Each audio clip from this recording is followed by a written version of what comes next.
டேப்ரகார்டர் ஆச்சாரியரா வச்சுட்டு இருக்காங்க, அது சரிப்பட்டு வராது. துர்வாச முனிவர்னா ஒருத்தர் யாராவது கொஞ்சம் கடுப்புல இருந்தாருன்னா ஒண்ணு துர்வாசரிவர் அப்படின்னு. அந்த அளவுக்கு துர்வாசர் வந்து கோபத்திலேயே பிறந்து கோபத்திலேயே வளர்ந்தவர். எங்க அழகேசிங்கர் இங்க எழுதுறாரு 45ஆம் அட்டை. இந்த விஷ்ணு புராணம் அவர் எழுதினது அவருடைய பூர்வாசிரமத்துல. ஸ்ரீமத் ரங்கசகாரி சம்யமிவரால்லப்தாகமான் தத்வயம் ஸ்ரீமத் வீர ரகோத்வஹாப்தஷடஜித்பாராரவிந்தாஸ்ரயம் ஸ்ரீமத் வேதவதம் சதேஷிடயதே காருண்ய வீக்ஷாஸ்பதம் சேவேனம் யதுரீன சாசனவசம் நாராயணம் யோகினம். எம்பெருமானுக்கு ஸ்ரீனிவாசன் என்பது திருநாமம். ஸ்ரீனிவாசன் என்றால் என்ன? வந்திருக்கும் மார்பன் நீலமேனி மணிவண்ணன் என்று திருமங்கை ஆழ்வார் திருவள்ளூர் வீரராக பெருமாள மங்களாசாசனம் பண்றார். ஸ்ரீனிவாசகா, லக்ஷ்மி ஒரு க்ஷணம் கூட எம்பெருமானுடைய திருமார்பை விட்டு பிரியவே மாட்டார். அகலையில்லேன் இறையுமென்று அலர்மேல் மங்கை உரை மார்பா என்று நம்மாழ்வாருடைய அந்த பாசுரத்தினுடைய பொருளை நாம் ஆராய்ந்து பார்த்தோமையால் ஸ்ரீனிவாசன் சப்தத்திற்கு அர்த்தம் புரியும். எதுக்காக சொல்ல வரேன்னா, விஷ்ணு புராணத்தை மைத்ரேயருக்கு பராசர் உபதேசம் பண்ணிட்டு இருக்கார். சில சமயம் சிஷ்யர்களுக்கு கான்சென்ட்ரேஷன் இருக்கா இல்லையானதுக்கோசரம் ஆச்சாரியர்கள் என்ன பண்ணுவான், நடுவில் ஏதாவது ஒரு நாட் ஒரு முடிச்சு போட்டு வைப்பா. சிஷ்யன் ரொம்ப ஷார்ப்பா அதை கரெக்டா ஃபாலோ பண்றவனா இருந்தா என்ன பண்ணுவான், சுவாமி கான்டெக்ஸ்ட் வைஸ் எனக்கு கொஞ்சம் கிளாரிட்டி இல்லையே, லாஸ்ட் டைம் சொன்னதுக்கு இதுக்கும் ஒரு சின்ன டிஃபரன்ஸ் வரா மாதிரி இருக்கே, எனக்கு சில விஷயங்கள் இன்னும் கிளாரிட்டியா புரியலையேன்னு ரொம்ப ஷார்ப் மைண்டடா இருந்தா டக்குன்னு வந்து அதை கேட்டுருவான். அப்போ வந்து ஆச்சாரியாளுக்கு சந்தோஷம் வரும். இல்லைனா உண்மையில உட்காந்து என்னடா இதுனா எத்தனை தடவை சொன்னதையே திருப்பி திருப்பி சொல்லிட்டு இருக்குது, பின்னாடி சொல்லி முன்னாடி சொல்லி கீழே சொல்லி மழையா சொல்லி பழையசையே அரைச்சமாவே அரைச்சனே இருந்தா ஆச்சாரியாளுக்கு போர் அடிச்சு போயிடும். மைத்ரேயர் கேட்கிறாரு, அழகா கேள்வி கேட்கிறார், என்ன சுவாமி இது, பெரும் பிராட்டி வந்து திருப்பார்கடலை கடைந்த பொழுது அவதரித்தாள்னு சொன்னேன், நான் கேள்விப்பட்டிருக்கேன், இதான் பிரசித்தம் லோகத்துல, பார்க்கடலை பரவன் கடைந்தான் அந்த சமயத்துல பிராட்டி ஆவிர்பவித்தாள்னு. இப்ப என்னமோ பிருகுவிடத்துல கார்த்திக்கு பிறந்தாள் அப்படின்னு. மைத்ரேயா, ரொம்ப நல்ல கேள்வி, சூப்பர் கேள்வி இது, ஐ எக்ஸ்பெக்டட் ஃப்ரம் யூ, இதைத்தான் நான் எதிர்பார்த்தேன் அப்படின்றாலும் இல்லையோ அந்த மாதிரி சொல்றாரு பராசரர். Correct, you got the point, you catch my point. Yes, நீ என்ன பண்ணிட்ட, நான் என்ன சொல்ல வரேன் அப்படின்றத கரெக்டா நீ பிடிச்சிட்ட, யூ காட் இட், உனக்கு அது விஷயம் புரிஞ்சுடுத்து. நான் சொல்றேன் பாரு, இப்ப இந்த பிராட்டியுடைய அவதார ரகசியம் இருக்கு இல்லையோ, அந்த அவதார ரகசியத்தை கஷ்யபருடைய பிதாவான மரீச்சி இருக்காரு, அந்த மரீச்சி மூலமா எனக்கு விஷயம் தெரிஞ்சது. அந்த மரீச்சியிடமிருந்து அந்த அவதார ரகசியத்தை நான் தெரிஞ்சுட்டேன், அதை இப்போ உனக்கு திருப்பி சொல்றேன்ப்பா அப்படின்றார். அதை ரெக்கலெக்ட் பண்றவர். நான் சொன்னேன், பெரியவர்கள் என்ன பண்ணுவாங்கன்னா, தங்களுடைய சிஷ்யர்களுக்கு உபதேசம் பண்ணும் பொழுது இதை எங்க ஆச்சாரியன் எப்படி சொன்னார் தெரியுமா, ஒரு நாள் எங்க ஆச்சாரியனுக்கு எனக்கும் ஒரு சம்பாதம் தெரியுமா, எங்க ஆச்சாரியன் ஒரு சமயத்துல எனக்கு இந்த விஷயத்தை எப்படி சொல்லி கொடுத்தாரு தெரியுமா அப்படின்னு அதை ரெக்கலெக்ட் பண்ணுவா. இது வந்து ஓரான் வழியாக வந்திருக்கக்கூடிய சிஷ்ய பரம்பரையில் இருக்கிற ஆச்சாரியாளுக்கு தான் முடியும். ஏன், ஓரான் வழியான சிஷ்ய பரம்பரையில் இருக்கக்கூடிய ஆச்சாரியாளுக்கு தான் உருவமே தவிர்த்து டேப்ரகார்டர் ஆச்சாரியரா வச்சுட்டு இருக்காங்க, அது சரிப்பட்டு வராது, அது சாத்தியமில்லை. தன்னுடைய ஆச்சாரியத்துல போய் இருந்து குரு சிஷ்ய பண்ணி அவரிடத்துல கைங்கரியங்கள் பண்ணி அவருடைய விஷயத்தை சம்பாதிச்சவனுக்குத்தான் அடுத்து அந்த மாதிரி சொல்ல முடியும். இப்ப இந்த பரம்பரையம் பராசரர் தான் காண்பிக்கிறார். சின்ன பிளாஷ்பேக் ஒன்று சொல்றேன், ஒரு அழகான பிளாஷ்பேக் ஸ்டோரி ஒன்று இருக்கு. நமக்கெல்லாம் தெரியும் துர்வாச முனிவர்னா ஒருத்தர் யாராவது கொஞ்சம் கடுப்புல இருந்தாருன்னா ஒண்ணு துர்வாசரிவர் அப்படின்னு. அந்த அளவுக்கு துர்வாசர் வந்து கோபத்திலேயே பிறந்து கோபத்திலேயே வளர்ந்தவர். ருத்ரமூர்த்தி அவர் தெரியுமா, ருத்ரனுடைய அம்சம். துர்வாசன்றவர் ருத்ரனுடைய அம்சம், தத்தாத்திரேயர் விஷ்ணுடைய அம்சம், வசிஷ்டர் பிரம்மாவுடைய அம்சம். அந்த துர்வாசர் ஒரு நாள் அப்படி தேவலோகத்தின் வழியா போயிட்டு இருக்கார். அங்க தேவலோகத்து அப்சர ஸ்திரீ ஒரு பெண், அவள் நல்ல புஷ்பங்கள், தேவலோக கற்பக மரம், அது எப்படி இருக்கும், அந்த தேவலோக கற்பக மரத்தின் வாசனையுடைய மிகச்சிறந்த அந்த புஷ்பங்களை அவள் அழகா ஒரு மாலையா தொடுத்து வச்சிருக்கா. அந்த ஃப்ராக்ரன்ஸை அப்படியே நெஞ்சு முழுக்க நிறையிறது. அந்த வாசனையே ஒரு ஆனந்தத்தை அளிக்கிறது. அந்த வாசனையை நுகர்ந்தாலே மனசுக்குள்ள ஒரு அமைதி, ஒரு சந்தோஷம் கூடிக்கொண்டிருக்கிறது. அது பூர்ணமா லக்ஷ்மி கடாட்சம் பெற்ற ஒரு மாலை. அது இந்த லக்ஷ்மி கடாட்சம் தான் நம்ம உடனே லக்ஷ்மி கடாட்சம் கூறிய பிச்சுன்னு பணம் கொட்டுறதா அப்படின்னு பாக்குறதா லக்ஷ்மி கடாட்சம் இல்லை. லக்ஷ்மி கடாட்சத்திற்கு தாற்பயமே என்ன தெரியும் இல்லையோ, எந்த ஒரு வஸ்து, எந்த ஒரு ஆப்ஜெக்ட், அது எதுவா இருந்தாலும் சரி, அது உயர்ந்த பெருமையை பெற்றிருந்தது என்றால் அதற்கு லக்ஷ்மி கடாட்சம் என்பது பெயர். ஒரு புஷ்பம் மாலை, அந்த புஷ்ப மாலைக்கு உரிய பெருமை என்ன, நல்ல வாசனையோடு இருக்கணும். இப்ப நம்ம மாலையெல்லாம் வாங்கி பகவானுக்குன்னு சாத்துறோமே, அந்த மாலையை நம்மளால கழுத்துல ஒரு 5 நிமிஷம் போட்டுக்க முடியுமா? நீங்க ட்ரை பண்ணிருக்கேடா, யோசிச்சு பாருங்க. ஆனா அது ஏன்னா நம்மளுக்கு அது உறுத்துறது, அதுல எறும்பு ஓடுறது, தேனி வைக்கிறது, என்னவோ அன்கம்ஃபர்டபுளா டிஸ்கம்ஃபர்டபுளா இருக்கிறதா சொல்லி நம்ம சொல்றோம், உடனே கைட்டிடுறோம். அந்த மாலையை துர்வாசர் பாக்குற அப்சரஸுக்கு பயம் வந்துருது. ஆஹா, இந்த சன்னியாசிக்கு மாலையில ஆசை வந்துட்டு, நாம கொடுக்க மாட்டேன்னு சொன்னா நம்மளை எங்கேயாவது சபிச்சிருவாரோன்னு பயம் என்ன பண்ணா, இந்த சுவாமி உமக்கு தான் இந்த மாலை துர்வாசர்கிட்ட கொடுத்துட்டான். அந்த துர்வாசர் அந்த மாலையை வாங்கிட்டார். அப்படி அவர் வாக்கிங் கண்டினியூ பண்றார். அப்ப தேவலோகத்துல தேவேந்திரன் விஜய யாத்திரை செய்து கொண்டிருக்கிறான். கான்டெக்ஸ்ட் ஞாபகம் இருக்கா? தேவலோக உத்தியானவனத்துல, உத்தியானவனம்னா கார்டன், அதுல துர்வாசர் ஒரு நாள் போயிட்டு இருக்கார். அங்க ஒரு அப்சர ஸ்திரீ அழகான தேவலோக பாரிஜாத புஷ்பத்தினாலான ஒரு மாலையை தொடுத்துட்டு இருக்கா. அதை பார்த்தா துர்வாசருக்கு ஆசை வந்தது. அவள் கொடுத்துட்டா. அதை வாங்கிட்டு வந்துட்டு இருக்காரு துர்வாசர். அப்ப தேவலோகத்துல தேவேந்திரன் ஏதோ ஒரு ரிசப்ஷன், அவனுக்கு ஒரு பெரிய விஜய யாத்திரை போயிட்டு இருக்கான். அவன் அந்த இதுல போயிட்டு இருக்கான், யானை மேல. ஐராவதம் தான யானை, எப்பேற்பட்ட யானை அது? வெள்ளை யானை இல்லையா ஐராவதம். அந்த ஐராவதம் தான யானை மேல அழகா அப்படி ஆடி ஆடி வந்துட்டு இருக்கான். உடனே துர்வாசருக்கு ரொம்ப சந்தோஷம் ஏற்பட்டது. இந்திரனுடைய அந்த ஊர்வலத்தை பார்த்த உடனே அவர் மனம் மகிழ்ந்தார். பெரியவர்கள்லாம் பொறாமப்படுறவாளே கிடையாது, மனம் மகிழக்கூடியவர்கள் வாழலாம். அவளுக்கு துர்வாசருக்கு சந்தோஷம் ஏற்பட்டது. ஆஹா, நாம வெறும் சன்னியாசி, இந்த மாலையை வச்சுட்டு நாம என்ன பண்ண போறோம்? நாம யாருக்கு கொடுக்கறது? ஓகே, போய் பெருமாள் திருவாராதனத்துல இந்த மாலையை சமர்ப்பித்து பெருமாளுக்கு நாம திருவாராதனம் பண்ணுவோம், கரெக்ட். ஆனா கூட இதோ இருக்கான் இவன் இந்திரன், நல்ல ஐஸ்வர்யத்தை உடையவன். பாரு, 4 பக்கம் ஜெய விஜய் பவா, ஜெய விஜய் பவா, இந்திர மகாராஜிக்கு ஜாய், இந்திர மகாராஜிக்கு ஜாய் அப்படின்னு எல்லாரும் அவனுக்கு சாமரம் போடுறா. அப்புறம் வந்து கொடை பிடிக்கிறா, விசிறி விசிறா, அக்ஷதைகள் புஷ்பங்கள் பன்னீர்களை சந்தனங்களை கலந்து தூவரா, ஜெய ஜெயன்னு சொல்றா. அவனுக்கு ஜாய் ஹோ ஜாய் ஹோன்றா. அவனுடைய யானை மேல அப்படி உட்காந்து அப்படி பார்த்துட்டேன் அப்படின்னு அவனுக்கு கெத்தா வந்துட்டு இருக்கான். அவனை விட அந்த யானை என்ன பண்றது, அது இன்னும் கெத்தா மெதப்பா வருது அந்த யானை. ஒரே சந்தோஷம் வந்தது நம்ம துர்வாசருக்கு.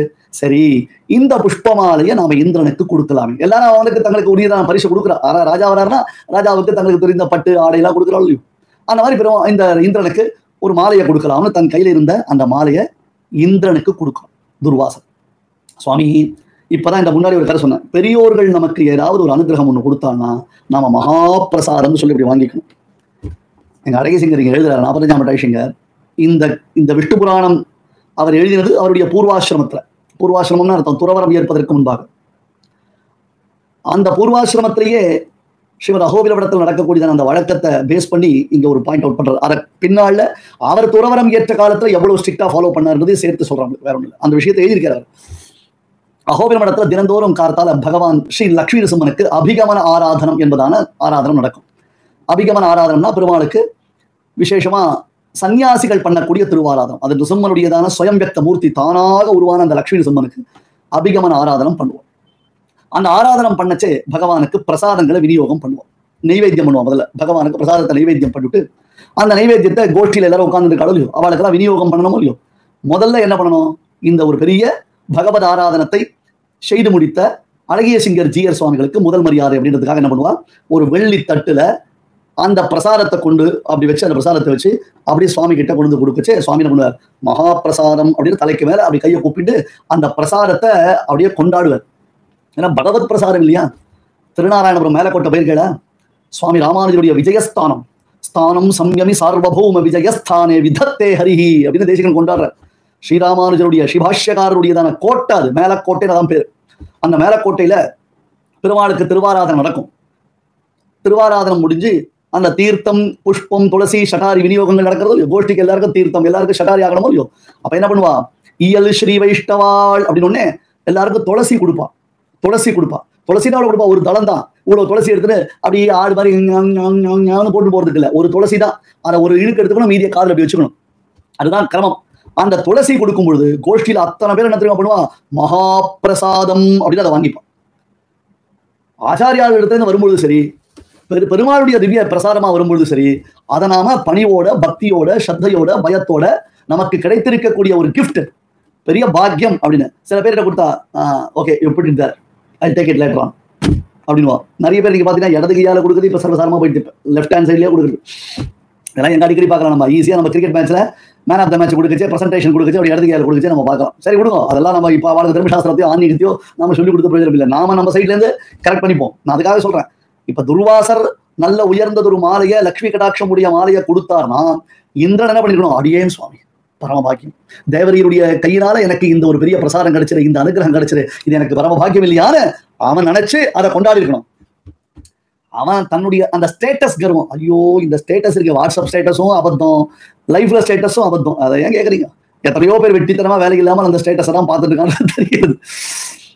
என்ன, தன்னுடைய ஸ்டேட்டஸையும் பார்த்துட்டு இருக்கா, இன்னொருத்தர் வைக்கிற ஸ்டேட்டஸையும் பார்த்துட்டு இருக்கா. இதான் விஷயம். வேலை என்ன நாம இவ்வளவு கெத்தா இவ்வளவு கர்வமா நாம வந்துட்டு இருக்கோம், இப்படி வந்துட்டு இருக்கோம். அவன் தங்கத்தையும் வைரத்தையும் வைடூரியத்தையும் கொண்டு வந்து கொடுத்துட்டு இருக்கான்.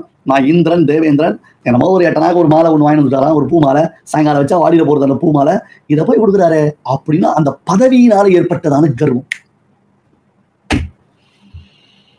நாமெல்லாம் இப்ப என்னமோ நினைச்சிட்டு இருக்கோம், நமக்கு என்னமோ வாழ்க்கை நன்னா போயிட்டு இருக்கு, சௌக்கியமா இருக்கும், நம்ம ஆஹா நமக்கு ஏற்பட்டதான சௌக்கியம் இல்லைன்னு நினைச்சிட்டு இருக்கோம். நம்முடைய பிராரப்தம் தான் பெருமாள் எப்படி எந்த சமயத்துல ரிவீட் அடிப்பார் தெரியாது. நம்முடைய பிராரப்தம்ன்றது எப்படி வேணா சொல்லட்டி இருக்கும் சுவாமி. பயந்துட்டு இருக்கணும், நம்ம ஜாகிரதையா இருக்கணும். இந்த வாழ்க்கை நாம நினைக்கிற மாதிரி அவ்வளவு சுலபமானது அல்ல. ஏன்னா இப்ப நாம கண்ணால பார்க்கக்கூடியதான வாழ்க்கை முறையினுடைய விஷயம் வேற. நாம ஜென்மாந்தரத்துல பூர்வ ஜென்மத்துல நாம பண்ணிருக்கக்கூடிய கர்மா என்னன்னு நமக்கு யாருக்குமே தெரியாது. அதனுடைய பலன்கள் எந்த அளவுக்கு நம்மளை பாதிக்கும்னு தெரியவே தெரியாது. திடீர்னு எதிர்பாராமல் ஏற்படக்கூடிய பூகம்பம் மாதிரி அது. அன்எக்ஸ்பெக்டட் பூகம்பம் அப்படின்ற மாதிரி இருக்கும். திடீர்னு இமயமலையில தடான நிலச்சரிவு ஹிமாச்சல் பிரதேசத்துல அப்படின்னா ஒரு ரிவரே டைவர்ட் ஆயிடுது. த என்டையர் ரிவர் டைவர்ட் ஆயிடுது. நல்லா போயிடும். இந்திரனுக்கு அது புரியல. அந்த பதவி செருக்கு, அந்த அகங்காரம், தான் ஒரு பெரிய பதவியில இருக்கோன்றதாக அந்த செருக்குனால என்ன பண்ணான், ரொம்ப அலட்சியமா அவர் கையில இருந்து அந்த மாலையை வாங்கினான். அதுவே துர்வாசருக்கு ஒரு மாதிரி இருந்தது. ரொம்ப அலட்சியமா வாங்கினான். அடுத்து என்ன பண்ணான், அதை தான் கழுத்துல யாவது போட்டுக்கணும், அட்லீஸ்ட் அந்த காரியத்தை யாவது பண்ணிருக்கணும். அதை கொடுத்த ஒரு மரியாதை இருக்கு இல்லையா, பண்பு இருக்கணும் சுவாமி. பதவி ஏற ஏற ஏற பணிவு இருக்கணும், பண்பு இருக்கணும். அது ரொம்ப கஷ்டம். நடைமுறை வாழ்க்கைக்கு இதெல்லாம் ஒத்து வராதுன்ற மாதிரி நம்ம ஒதுக்கி வச்சுட்டோம். ஆனா உண்மையில நம்ம இதெல்லாம் தான் நம்முடைய வாழ்க்கையினுடைய மிக உயர்ந்த கொள்கைகளாக கடைபிடிக்கணும். ரொம்ப அசால்ட்டா, ரொம்ப அலட்சியமா அதை வாங்கி தன் கழுத்துல கூட போட்டுக்காமல் தன் யானையின் மத்தகத்தின் மீது வைத்து விட்டான். யானை தலையில வச்சுட்டான் அந்த மாலையை. அவனை விட அவனுடைய யானை ஐராவதம் அது ரொம்பவே திமிர் பிடிச்சது. அது அப்படி எடுத்தது, தும்பிக்கையால அப்படி எடுத்தது, அப்படி தூக்கி போட்டு அப்படி இருக்கும். பார்த்துட்டே இருக்கார் துர்வாசர், பிரத்யக்ஷமா பார்த்துட்டு இருக்கார். அப்படி தலையில அப்படி வச்சது, அப்படி எடுத்தது, அப்படி போட்டு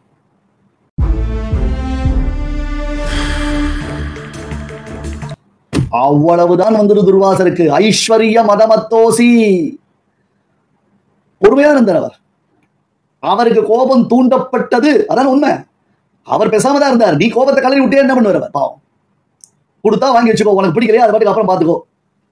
பிரத்யட்சமா கண்ணுக்கு முன்னாடி அவரை வந்து நீ எவ்வளவு அவமானப்படுத்தின.